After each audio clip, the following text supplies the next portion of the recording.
دماغوں کا MRI کیا گیا، ایک نارمل انسان کا، ایک گندی فلمیں دیکھنے والے کا اور ایک ہیروین یا نشہ کرنے والے کا رزلٹ سائنسدانوں کے لیے حیران کن تھے، کیونکہ نارمل انسان کا دماغ نارمل تھا، مگر وہ انسان جو ہیروین کا نشہ کرتا تھا اور وہ انسان جو ننگی فلمیں دیکھتا تھا، ان دونوں کے دماغ بالکل ایک ہی انداز میں تباہ تھے۔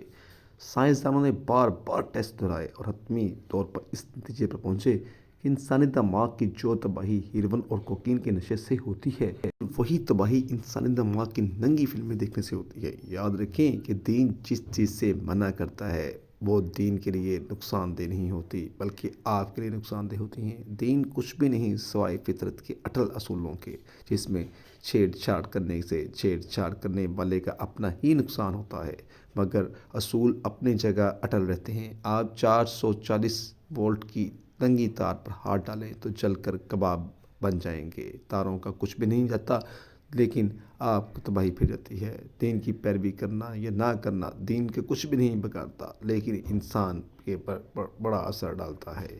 ساتھ ہم آہنگ کرنے کے لیے ہوتا ہے، تاکہ آپ ایک دوسرے کے ساتھ باقی مخلوقات سے ممتاز اور اعلیٰ رافع ہو سکیں اور ارتقاء کی اس منزل تک پہنچیں کہ اس جہاں سے اگلے جہاں میں باعزت سفر کریں۔ جن کو یہاں ذلت ملتی ہے وہ اگلے جہان میں بھی خجل خوار اور رسوا ہی ہوتے ہیں۔ اللہ تبارک و تعالی ہمیں دونوں جہانوں کی کامیابیاں و کامرانیاں نصیب فرمائے، آمین ثم آمین۔